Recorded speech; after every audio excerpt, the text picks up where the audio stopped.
डगई न शंभू सरासन कैसे, कामी बचनो सती मनु जैसे। जिस प्रकार से कामी पुरुषों के वचनों से सती का मन नहीं टिका करता, आज वही स्थिति राजाओं की हो गई। तमकता की तक शिव धनु धर ही, उठ ही न कोटि भांति बल करही। और यहां दो चार राजा नहीं आए, भूप सहसी दसु एक ही बारा, लगे उठावन तरही न तारा। 10,000 राजाओं ने धनुष को उठाने का प्रयास किया। अरे तोड़ना तो दूर की बात, कोई राजा धनुष को हिला तक नहीं पाया। ऐसा महाराज जनक ने देखा कि ये जितने राजा हैं सब श्रीहत हो गए, हार गए, और हृदय में हार मान करके अपने अपने आसनों पर पुनः आसीन हो गए। श्रीहत भये हार ही राजा, बैठे निज निजो जागी समाजा। अब राजा जनक जी के मन में क्रोध आया और क्रोधमयी वचनों का प्रयोग इन राजाओं की ओर करने लगे। क्यों? क्योंकि राजा जनक जी ने देखा कि ये तो वही राजा हैं जो कुछ समय के पूर्व में ताल ठोक रहे थे और कह रहे थे सीता को हम ब्याह कर ले जाएंगे, परंतु वाह रे दुर्भाग्य, अब वही राजा लोग गर्दनें झुका करके बैठ गए। नृपन बिलो की जनक के अकुलाने, बोले बचनो रोष जन साने।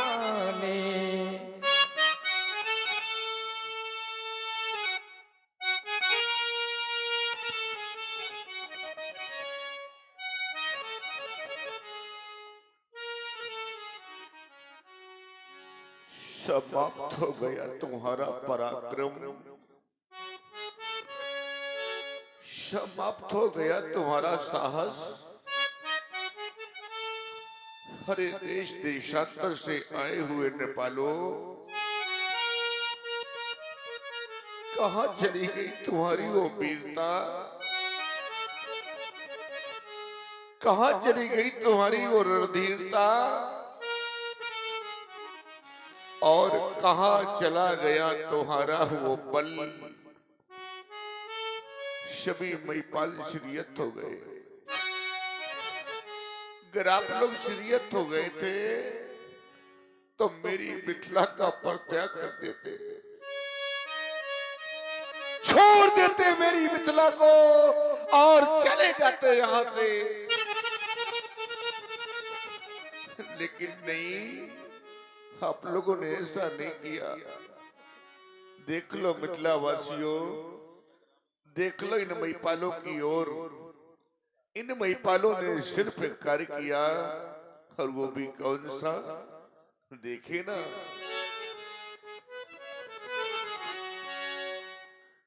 किए बैठे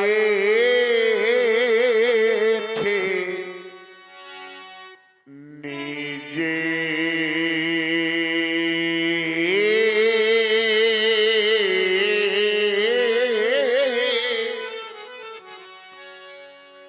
और ये निज जाए,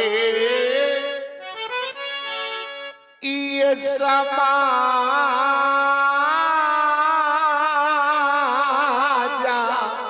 कब, जब ये सीरीहत बाई।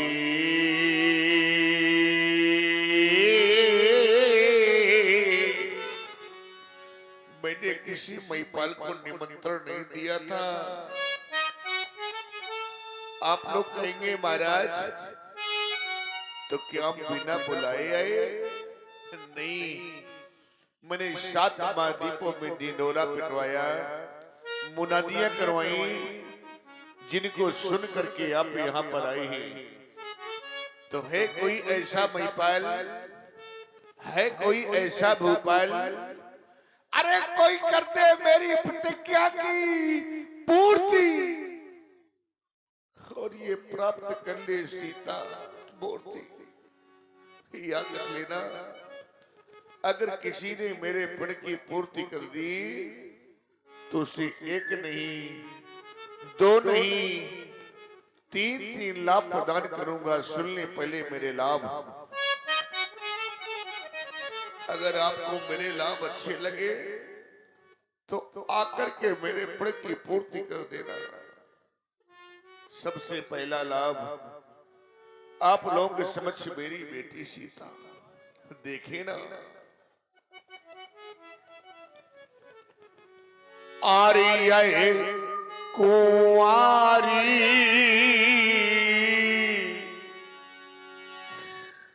मनोहरी,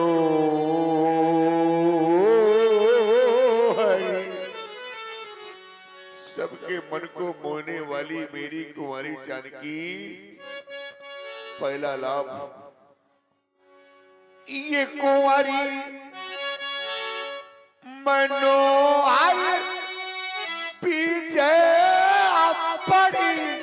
ये दूसरा लाभ, आरु कीरती आती कमेटी,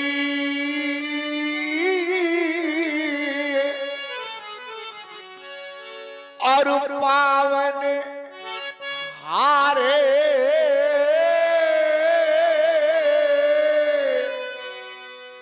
ये विराजे जनो।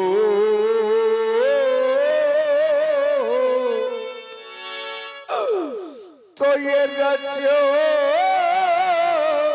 नथनु दामेंडी,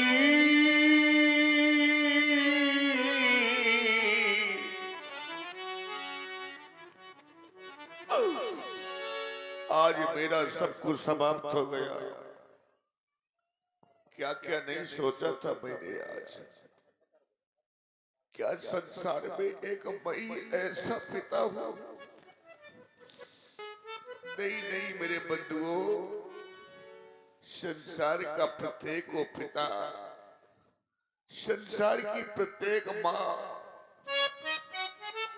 यही तो चाह करते हैं कि कब वो शुभ अवसर आएगा, कब वो शुभ अवसर आएगा जब हम अपने हाथों से अपनी बेटी का कन्यादान करेंगे। बेटी को डोली में बिठा करके विदा करेंगे।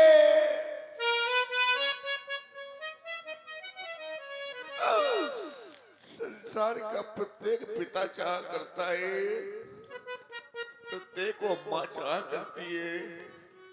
मैंने भी चाहा था, लेकिन आज मेरा सब कुछ समाप्त हो गया। आज मेरी बेटी कुंवारी रह गई और मैं कुछ नहीं कर पाया।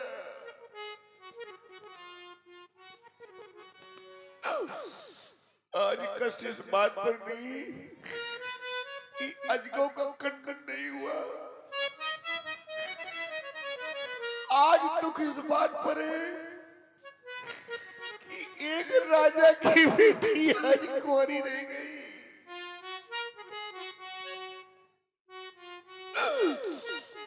देख लो मेरे बंधुओं, देख लो आज अपने इस राजा को हम कहें कि हमारी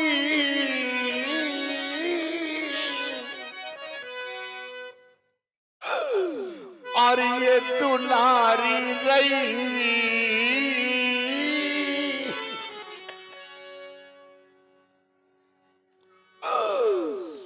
पर सीता बेटी मेरी आज कुंवारी,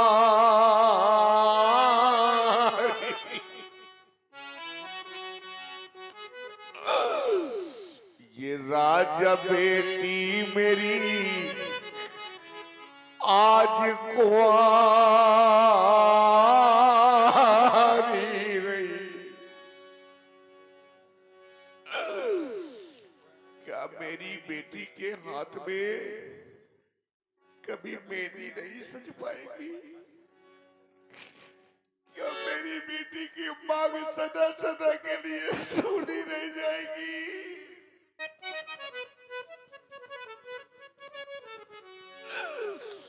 क्या मैं अपने इन हाथों से बेटी का कन्यादान नहीं कर पाऊंगा?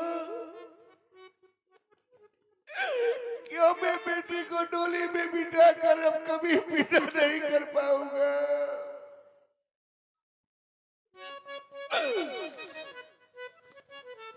क्या क्या नहीं सोचा था मैंने। कितने यत्नों के साथ मैंने बेटी का लालन पालन किया था।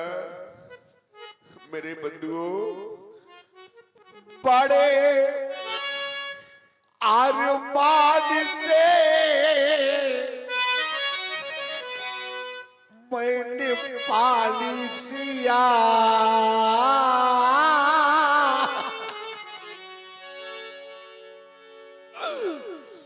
बेटी की उंगली पकड़ करके हर पिता उसे चलना सिखाता है, और जब कभी ठोकर लगती है तो बेटी को दौड़ करके वो सीने से लगा लेता है। आज मुझे भी वो दिन याद आ रहा है जिस समय मैंने हलकर्षण किया था, अधारा से इस कन्या को प्राप्त किया था। जैसे मैंने इसे गोद में उठाया, मेरे सीने से लिपट गई थी ये बालिका। आज वही दृश्य मुझे याद आता है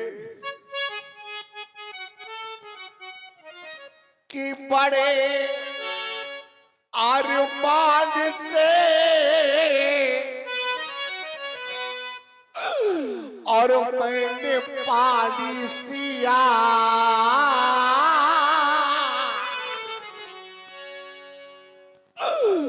पर देख कर आज फटता हमारा हिया। हाय मत मेरी ये कैसी मारी गई। आज मत मेरी ये कैसी मारी गई। ये सीता बेटी मेरी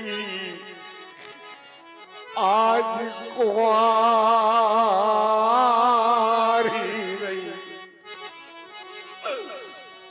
राजा बेटी मेरी आज कुंवारी।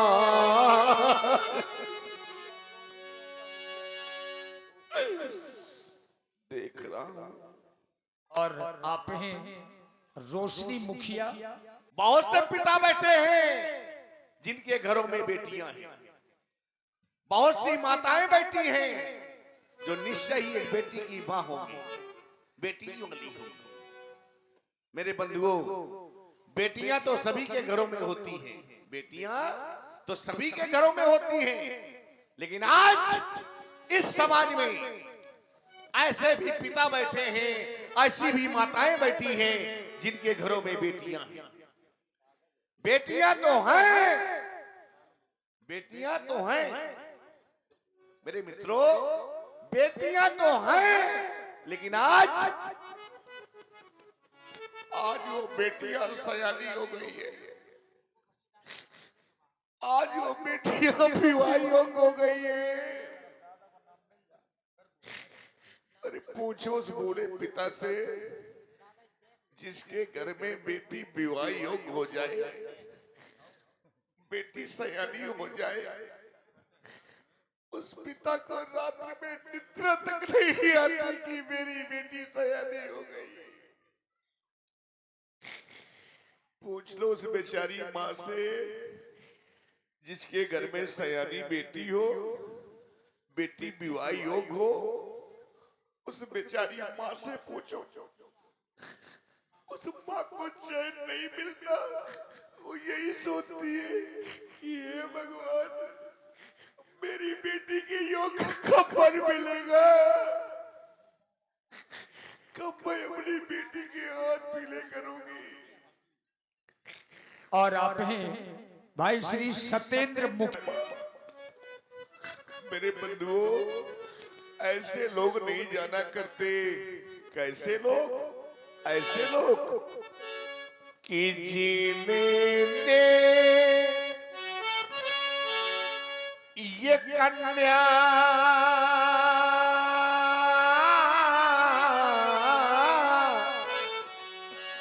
और जाई ही नहीं तो वह कन्या का दुख क्या जाने। अजिन पावो ये बेवाई, ये फाटी नहीं तो वह पीरे परा ई क्या जाने।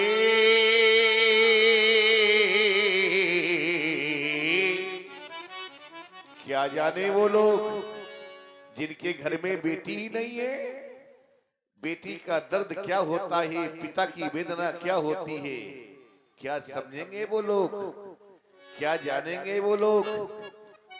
मेरे बंधुओं, देखा होगा आप सभी ने देखा होगा, जिस समय ये प्रथम बार बेटी अपनी ससुराल को जाती है, मेरे बंधुओं, प्राय सभी के घरों में होता है, सभी ने देखा होगा। जिस समय ये बेटी प्रथम बार अपने ससुराल को जाती है तो सबसे पहले बेटी अपनी माँ के पास जाती है। जिस माँ ने उस बेटी को जन्म दिया है, अपनी जन्मदात्री माँ के पास जाती है। धीरे धीरे कदमों से चलती हुई माँ के समीप आती है और माँ को देख करके दौड़ करके माँ के सीने से लग करके वो बेटी फूट फूट करके रोने लगती है। हाँ जनक जी, थोड़ा रुक जाइए। आप हैं भाई सत्येंद्र। बेटी को गले से लगाए वो माँ सबसे पहले अपनी बेटी का माथा चूमती है। बेटी के सर पर इसने बड़ा प्यार भरा हाथ फिराती है और फिर कहती है, बेटी आज तो मुझे छोड़ करके जा रही है, आज मेरा घर सूना हो गया, मेरा आगे सूना करके जा रही है। और ये कह करके वो दौड़ करके अपनी बेटी के सीने से लग करके स्वयं फूट फूट करके रोने लगती है। मेरे बंधुओं, उस पिता की क्या स्थिति होती है आपने देखा तो है, लेकिन उस समय उस पिता की स्थिति को आपने कभी समझा है कि जिस समय पिता बेटी को टोली में बिठा करके विदा करता है, बेटी ताड़े बार बार करके पिता के सीने से लिपट करके रोती है।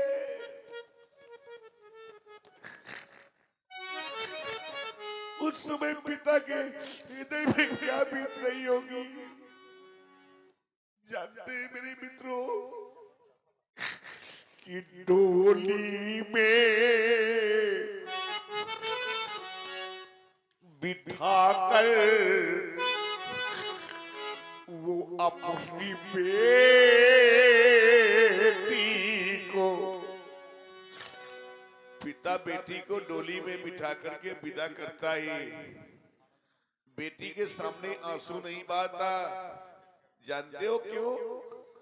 वो पिता जानता है कि मेरी बेटी रो रही है, अगर मैं बेटी के सामने आंसू बहा दूंगा तो बेटी मुझे छोड़ेगी नहीं और मुझसे लिपट करके बार बार रोएगी। इसलिए बेचारा पिता रोता नहीं है, वो डोली में और बिठाकर वो अपनी बेटी को, और कितना खुश नसीब वो होता है।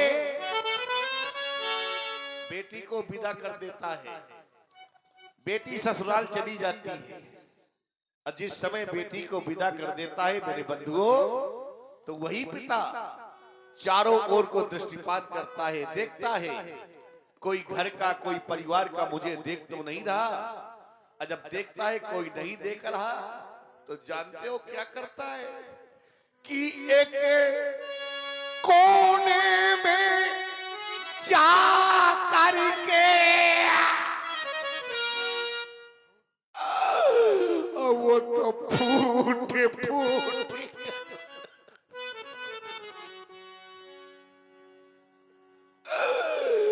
एक कोने में जा करके वो तो फूट फूट कर रोता है।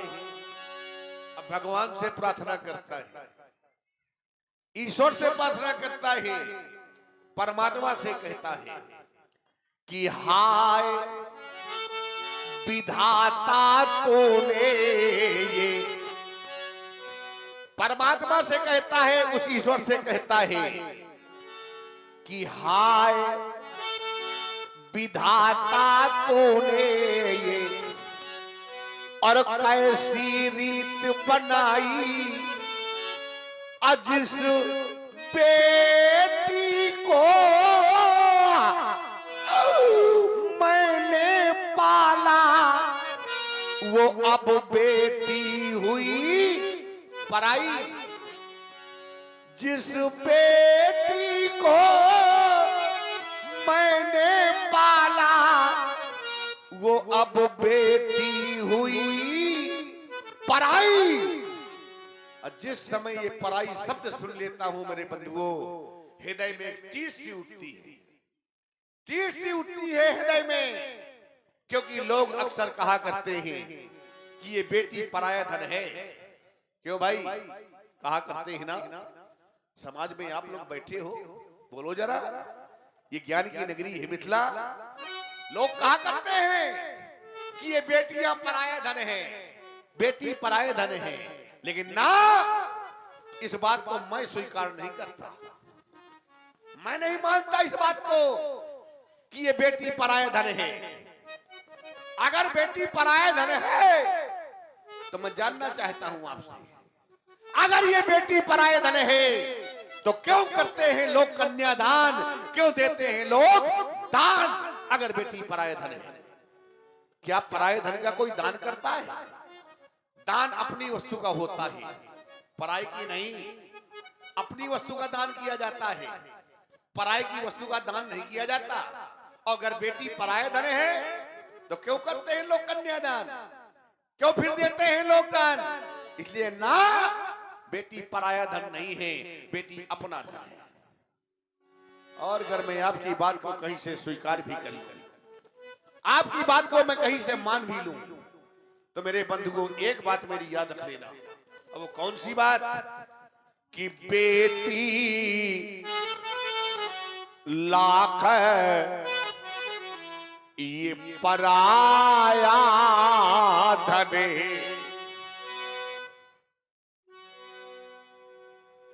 स्वीकार करता हूं आपकी बात को, लेकिन मेरी एक बात मान लेना, ये बेटी लाख ये पराया धन है, पर वो हृदय का टुकड़ा होती है, और वो किस्मत वाले होते हैं कि जिनके घर बेटी होती है। वो किस्मत वाले होते हैं कि जिनके घर बेटी होती है। क्या जाने वो लोग, क्या समझेंगे वो लोग जिनके घर में बेटी है। उनसे पूछो मेरे बंधुओं, कुल धन्य है, वो पिता धन्य है, वो मां धन्य है। जिस मां ने अपने उदर से बेटी को जन्म दिया है वो मां धन्य है। ये बात मैं नहीं कह रहा, ये बात यहां से इस ग्रंथ से कही जा रही है। ये ग्रंथ हमारा कहता है। मैं नहीं इस बात को दोहराता।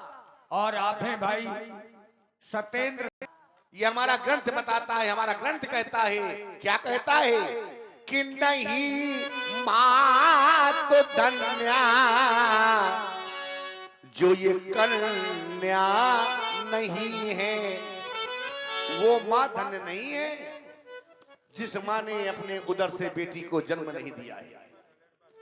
वो कुल धन्य नहीं है, वो पिता धन्य नहीं है जिसके घर में बेटी नहीं है।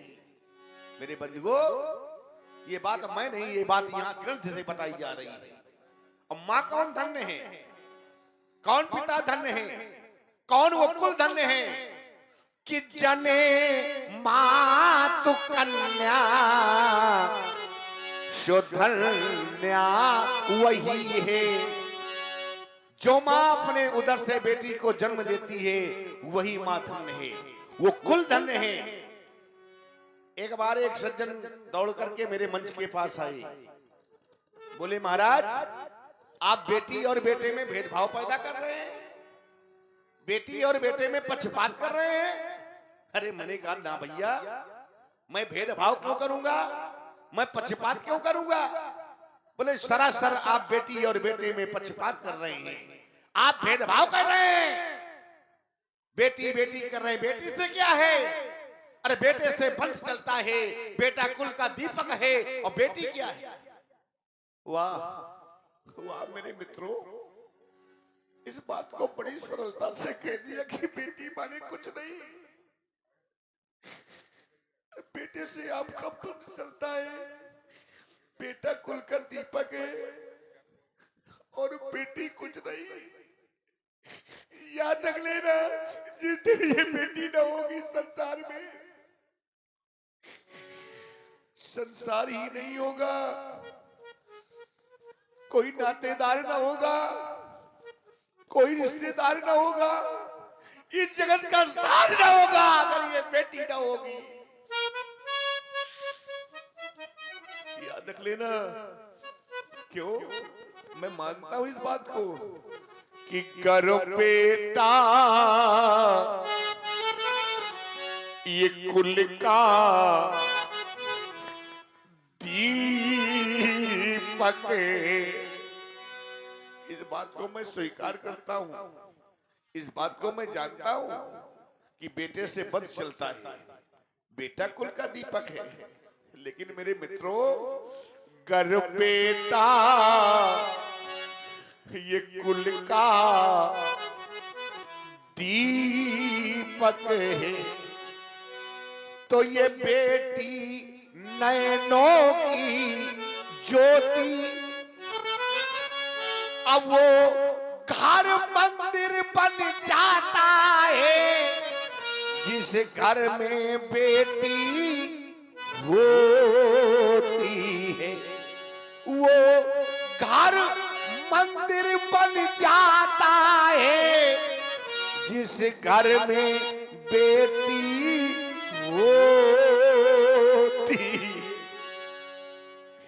क्या समझेंगे वो लोग, क्या जानेंगे वो लोग।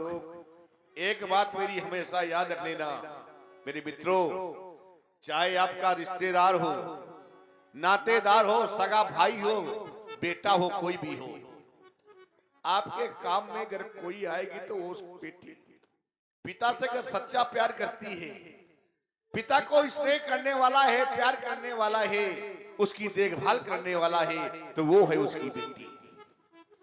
एक थका हारा पिता जिस समय बाहर से लौट करके घर आता है और दरवाजे पे खड़ा होकर आवाज लगाता है, लाओ लाओ कोई मुझे पानी पिला दो, बड़ी जोर से प्यास लगी है, आजमा लेना। वहीं पर आपका बेटा बैठा रहेगा, वहीं पर आपकी पत्नी बैठी रहेगी, लेकिन अपने प्यासे पिता को पानी पिलाने के लिए दौड़ करके आएगी तो उसकी बेटी। बड़ा पवित्र रिश्ता होता है बेटी और पिता में। तभी तो मैं कहा करता हूं कि बेटा भाई इस जगत में,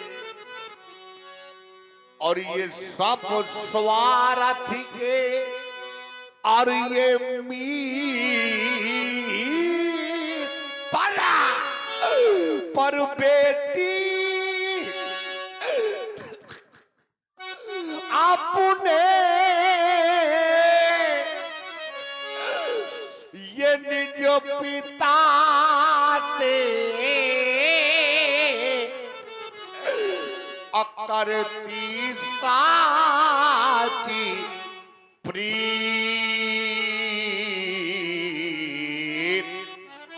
ये बेटी अपने निजे पिता से और रखती साची प्रीत।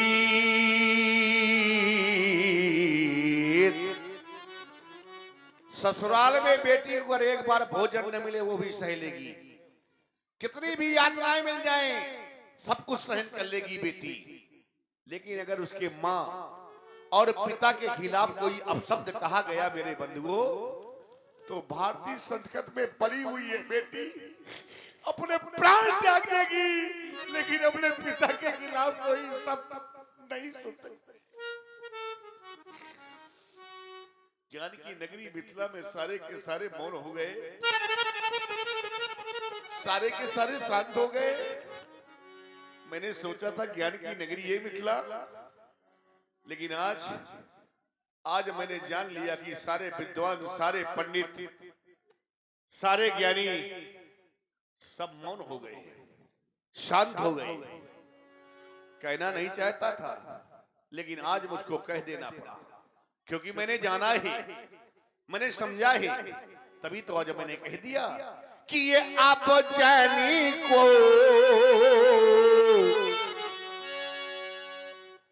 और ये माँ खाए भटे मानी। कहता नहीं, लेकिन कहलाया आपने, आपने विवश किया मुझे कहने के लिए, आपने बाध्य किया मुझे कहने के लिए, और जब बाध्य कर दिया है, विवश कर दिया है, तभी आज मुझको कह देना पड़ा, जब मैंने जान लिया है। और आप हैं प्रियंका मुखिया, रोशनी मुखिया और सत्येंद्र मुखिया जी, आप सभी लोगों की ओर से 21 पुष्प मुद्राएं इसी करुण कंदन में प्रदत्त हैं। बहुत बहुत धन्यवाद। तभी तो आज मुझको कह देना पड़ा, जब जान लिया है मैंने। और जाना क्या है कि ये आप जानी को आइए माँ खाए भटे मानी।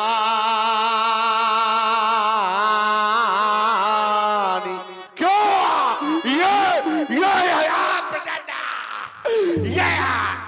ये पीर पीर और ये मही। मैं बात समझ गया, कोई भी ऐसा वीर नहीं जो मेरे प्रण की पूर्ति कर दे। अब एक कार्य शेष बचा है आप लोगों के लिए, चाहता हूं वही कार्य करें जो कार्य शेष रह गया है। कौन सा कार्य? कि अब ताजा हो आशा, आशा को छोड़ दो, त्याग दो, और करना क्या है कि अब निजे निजे गृह जाओ।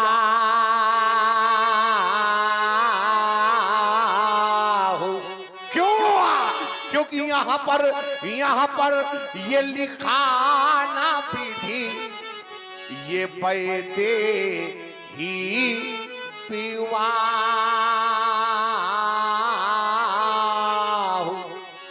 ले जाओ सीता की सखियों, सीता को ले जाओ इन कायरों की समाज से,